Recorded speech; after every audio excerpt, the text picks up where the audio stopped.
Otep à tous, bienvenue sur la chaîne des panafricanistes par essence, par conviction et par excellence. Celle des citoyens qui émitent par nécessité et obligation de combat. Nous sommes une chaîne qui n'est guidée que par nos ancêtres et rien que par les ancêtres qui appartiennent à l'égrégore du monde noir. Par conséquent, nous ne croyons en aucun Dieu venu de l'étranger. Toutefois, cette vidéo n'est aucunement destinée à inciter à la haine ou à la violence, car nous menons un combat qui est d'abord et avant tout spirituel, intellectuel et démocratique. Ensuite, il est politique, géopolitique et géostratégique. Contre l'impérialisme, le colonialisme, le néocolonialisme et l'endocoloniat, qui sont tous qualifiés de crimes contre l'humanité. Nous menons ce combat sur la base du principe fondamental que nous avons hérité de nos ancêtres kémites, qui est celui de la Mahat, c'est-à-dire solidarité, vérité et justice. Vous êtes donc en droit de connaître la vérité et nous avons l'obligation de vous dire la vérité, rien que la vérité, afin que justice soit rendue au continent africain. Et ça, c'est notre modeste contribution dans cette noble lutte en faveur de la souveraineté, la dignité, la solidarité et l'unité africaine. C'est exactement ça que nous appelons le panafricanisme. Bien-aimés frères et sœurs, je reviens sur la phrase d'Emmanuel Macron qui fait le tour de la toile, qui a soulevé un tollé et des doutes parfois dans le milieu même des Africains, hein, notre jeunesse, où Emmanuel Macron dit que son Premier ministre est pris en otage. Il se nourrit de rations militaires. Le président, l'ancien président Bazoum, est pris en otage. Et que le président Tchani, c'est un putschiste, il est illégal, illégitime. Je me suis posé la question, quand j'ai entendu ça, je me suis dit, mais j'ai appelé ma femme, j'ai dit, ah, mais Macron dit que le président Bazoum, l'ambassadeur été, ils sont pris en otage. Alors dis-moi un peu, qu'est-ce que ça veut dire? Ah, donne-moi le dictionnaire, je veux regarder le mot otage. Et vous pouvez vous-même aussi aller faire la recherche. Un otage se caractérise, hein, la prise en otage, se caractérise par certains éléments, certains critères. 1. La personne qui est prise en otage, là, ne sait parfois même pas là où il se trouve. La famille de la personne ne sait pas là où se trouve leur parent qui est pris en otage. Ça, c'est le premier critère. On ne connaît pas le lieu où se trouve l'otage. Deuxième critère fondamental. Les auteurs de cette action, les ravisseurs, demandent une rançon à la famille, aux proches, aux parents, au pays, à la compagnie qui l'emploie, et ainsi de suite. Demande une rançon. Ça, c'est le deuxième critère. Ce sont les deux critères fondamentaux là. Troisième critère. Les ravisseurs rentrent toujours en contact avec la famille pour discuter du montant de la rançon et des modalités de donner cette rançon. Quatrième critère qu'on peut ajouter aujourd'hui, c'est que l'otage, là, n'a pas un téléphone à sa disposition. Il n'est pas libre de ses mouvements. Il ne peut pas appeler, contacter qui il veut, quand il veut et où il veut. C'est ça ce qu'on appelle prise en otage. Mais la liste n'est pas exhaustive des critères. Mais je vous donne là les critères essentiels.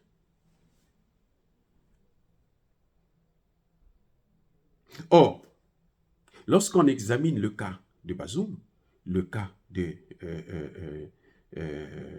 l'ambassadeur IT, il n'y a pas de... Ces critères ne sont pas réunis. Alors, pourquoi Emmanuel Macron va parler d'un ambassadeur qui est pris en otage? Attendez. Là, nous ne parlons pas en congolais, nous ne parlons pas en lingala, nous ne parlons pas en bayaka. On n'est pas à Sibiti ici. Là, c'est un Français blanc, de surcroît président de la France. Nous sommes des francophiles, c'est-à-dire que nous parlons un peu la langue française. Et oui, nous avons des relations, nous avons voyagé dans leur pays, nous aimons la France, et ainsi de suite. Nous sommes des francophiles. Mais Emmanuel Macron est un Français. Ce sont les Français qui sont venus nous apprendre leur langue. Mais Emmanuel Macron semble ne pas connaître la définition du mot otage. Il y a un problème, bien aimé. Il y a un problème, il ne sait pas ce que c'est qu'un otage. Et si lui, Emmanuel Macron, est sorti de, je ne sais pas, HEC, Polytechnique, Sciences Po, Paris et autres, il ne connaît pas le mot otage, et il a un problème grave. Et ce qui me surprend, c'est que ni France 24, ni RFI, personne ne corrige. Personne ne dit à Emmanuel Macron, mais monsieur le président, là, notre langue, là, ne la sabotez pas comme ça. J'ai l'impression de vouloir réveiller Senghor pour venir nous mettre les choses en clair. Un otage, il dit, l'ambassadeur IT est otage. Il est pris en otage. Alors que Emmanuel Macron sait où trouver son ambassadeur. Emmanuel Macron peut dire à son ambassadeur aujourd'hui, bon, IT, reviens ici là. J'envoie un avion qui vient te chercher. L'ambassadeur Emmanuel Macron peut le faire. Hein. S'il peut le faire, ça veut dire que son type n'est pas un otage. Un otage, là. Il n'est pas libre de ses mouvements.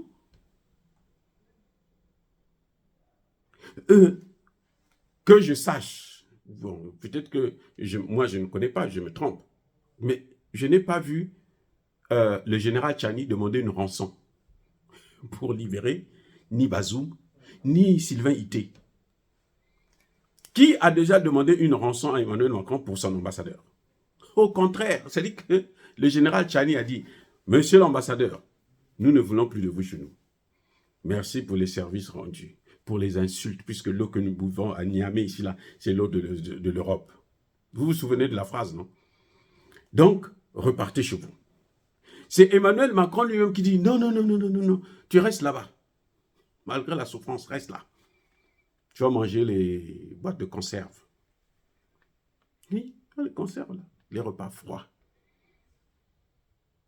Les pâtés de chien. Je préfère ça. Reste là-bas. Jusqu'à ce que moi, je comprenne que le Niger ne fait pas partie du continent européen. Ne fait pas partie du pays qu'on appelle la France. N'est pas un territoire d'outre-mer. Quand Emmanuel Macron va comprendre ça, il va savoir que ce n'est pas à lui de légitimer qui que ce soit. On s'en fout de la position, de la volonté de Macron. Qui vous a dit qu'en Afrique, là, pour qu'on ait un président, il faut que Emmanuel Macron dise que ce président est légitime ou il ne l'est pas? Qui a dit ça? Non. Les compromis à l'africaine, ça c'est au Congo-Kinshasa. Hein. Ça c'est la démocratie occidentale. Ou la démocratie otanienne.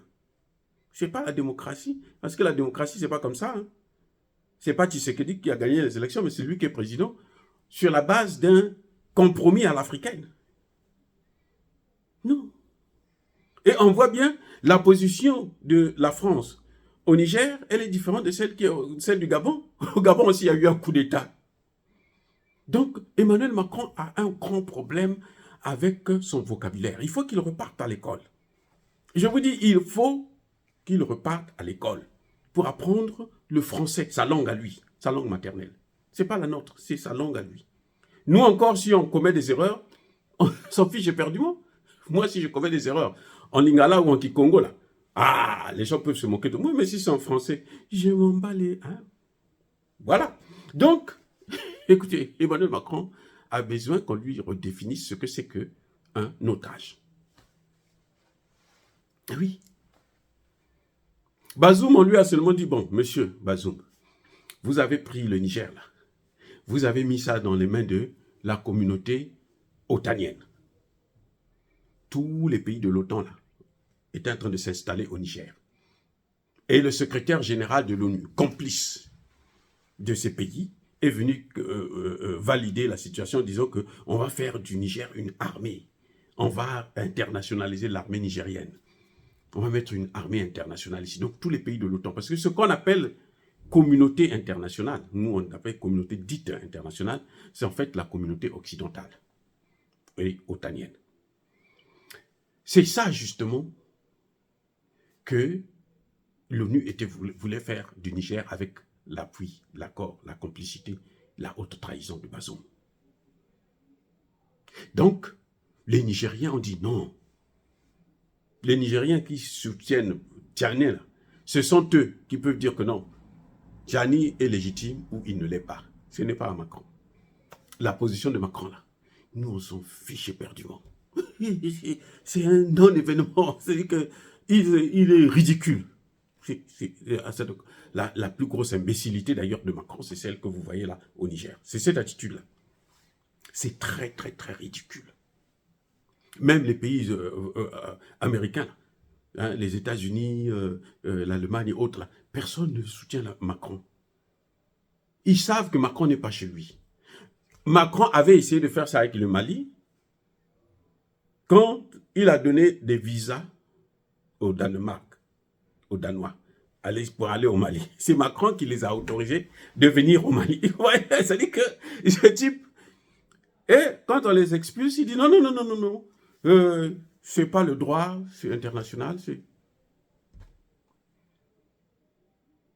Son ambassadeur est otage. Macron sait où trouver son ambassadeur. Macron peut dépêcher un vol là aujourd'hui, dire bon, Ité, reviens. Personne, au contraire, les gens vont acclamer. Ils vont dire bravo Macron, tu peux partir avec ta merde. C'est comme ça. Et il dit quand même qu'il est en otage. Alors qu'on dit non, prends ton type. Quand on est en otage, là, il y a une condition, la rançon. Il y a des négociations. Personne ne négocie avec Macron. Le Niger a dit, nous on ne veut pas de lui. C'est fini, ça ne se négocie pas. On ne veut pas de tes militaires, c'est fini, on ne négocie pas. Il suffit que Macron dise, bon, écoutez, revenez les gars. Nous ne sommes pas chez nous. Donc, Sylvain Ité est là. Il est sacrifié par son propre président jusqu'au jour où Macron va comprendre que, oh, mais le Niger, là, ce n'est pas un territoire d'outre-mer. Le Niger, ce n'est pas la Mayotte, l'île de la Mayotte qu'il a pris aux Comores. Le Niger, ce n'est pas les îles éparses que Emmanuel Macron, la France, a volées à Madagascar. Non, le Niger, ce n'est pas ça. Et il n'aura plus d'autres territoires africains. Là où il va danser le zékété qu'il est en train de faire. C'est fini. Donc, je crois que c'est un abus de langage de parler d'otage dans le cas de l'ambassadeur Ité. C'est une erreur, un vocabulaire vraiment de bas niveau de parler d'otage. Et je ne comprends pas pourquoi, et même les intellectuels français ne sont pas capables d'expliquer à leur président que non, il n'est pas en otage. Parce que s'il était otage, mais il y aurait des négociations, il y aurait la demande d'une rançon, vous aurez du mal à parler avec lui, il faut passer par ses ravisseurs, alors que vous pouvez parler avec votre ambassadeur nuit et jour. Bazoum, là, il appelle tous les jours, où il veut, qui il veut. Bazoum, on dit qu'il est otage. C'est un otage. C'est-à-dire qu'on ne comprend pas ce que c'est qu'un otage. Voilà. Emmanuel Macron se donne des pouvoirs qu'il n'a pas. Emmanuel Macron se dit que c'est à lui, on lui a donné, je ne sais pas si c'est les Nations Unies, bon, Guterres, lui, c'est même pas la peine. Si c'est lui qui lui a dit que non, c'est à toi d'évaluer les gouvernements légitimes en Afrique, ok, ça peut se comprendre. Mais sinon, bon, écoutez, c'est malheureux, hein, mais c'est ridicule. Ah, bien aimé frères et sœurs, dire cela, c'est inciter à la haine ou à la violence. Non, non. C'est le français que nous parlons, le français. Je voulais même vous dire ça en congolais. l'ambassadeur était Aza otage Théo. Yann qui otage V. Non, si ce qui va le binango, et ça le pototé. Demain à Waboun, si nous maison avons que il était otage, il y a que l'on peut trouver. Ça c'est du charabia. Parce que le mot otage là, c'est autre chose. Voilà, bien-aimés frères et sœurs, encore soyez bénis, abondamment bénis par le Dieu des Kémités, par nos ancêtres angélisés. Je persiste et je signe. Mais que tous ceux qui persécutent le continent africain le pillent et le déstabilisent, qu'ils soient noirs, blancs, chinois, arabes, indiens, qui qu'ils soient punis, maudits, foudroyés, neutralisés, écrasés, effacés par ce Dieu des Kémités, par nos ancêtres angélisés. Vive l'Afrique éternelle, j'ai dit et j'assume.